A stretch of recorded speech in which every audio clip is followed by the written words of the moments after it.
ನಿನಗೆ ಒಪ್ಪಿಗೆ ಆಯ್ತು ಅಂದರೆ ನಮ್ಮ ನಿಧಿನೂ ಒಪ್ಕೋತಾಳಪ್ಪ. ನಿನ್ನಂಥ ಒಳ್ಳೆ ಮನಸ್ಸಿನ ಹುಡುಗನ್ನ ಯಾವ ಹುಡುಗಿ ತಾನೇ ಬೇಡ ಅಂತಾಳೆ ಹೇಳು?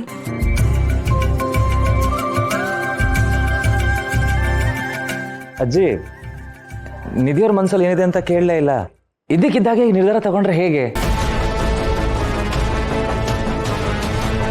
ಕರ್ಣ, ನನಗೆ ನಿಧಿ ಮನಸ್ಸೇನು ಅಂತ ಚೆನ್ನಾಗಿ ಗೊತ್ತಿದೆ.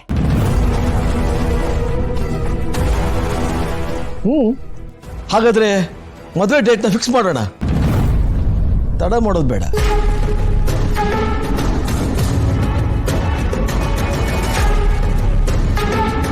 ಇನ್ನೊಂದು 15 ದಿವಸದಲ್ಲಿ ಎಲ್ಲ ರೆಡಿ ಆಗ್ಬಿಡ್ಬೇಕು.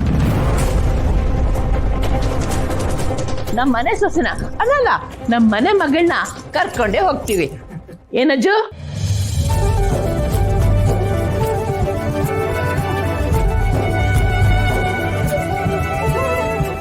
ಶುಭಸ್ಯ ಶೀಘ್ರಂ.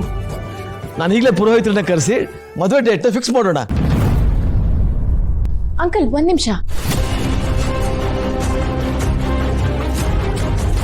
ನಾನು ಹೀಗೆ ಹೇಳ್ತೀನಿ ಅಂತ ತಪ್ಪು ತಿಳ್ಕೊಬೇಡಿ, ಆದರೆ ಮೊದಲನೇ ಭೇಟಿಲೇ ಮದುವೆ ಫಿಕ್ಸ್ ಮಾಡೋದು ನಂಗೆ ಯಾಕೋ ಸರಿ ಕಾಣಿಸ್ತಾ ಇಲ್ಲ.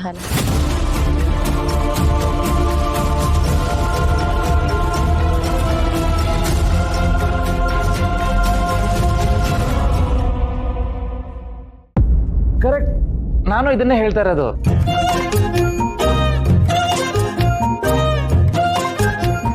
ಮದುವೆ ಅಂದ್ರೆ ಇಬ್ರಿಗೂ ಹೊಂದಾಣಿಕೆ ಆಗುತ್ತೋ ಇಲ್ವೋ ಅಂತ ನೋಡ್ಬೇಕು. ರೈಟ್ ನಿಧಿ, ನೀವೇನಂತೀರಾ?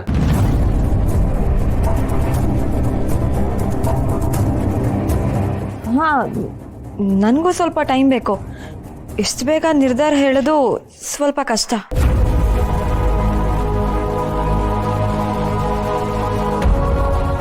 ಇದಾ ನಿನ್ನ ಪ್ರಾಬ್ಲಮ್ಮು? ಎಲ್ಲರೂ ಓಕೆ ಅಂದರೆ ನನ್ನ ಹತ್ರ ಒಂದು ಸೂಪರ್ ಸೊಲ್ಯೂಷನ್ ಇದೆ. ಅರ್ಜುನ್, ನೀನು ನಿಮ್ಮ ಅಜ್ಜಿ ಯಾಕೆ ನಮ್ಮಲ್ಲೇ ಉಳಿಬಾರ್ದು?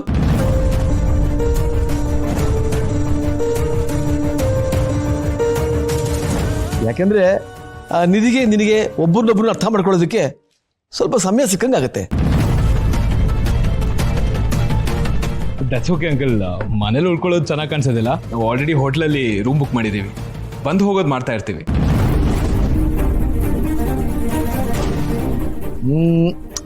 ಅದು ಅಷ್ಟು ಸರಿ ಇರಲ್ಲ ಅರ್ಜುನ್.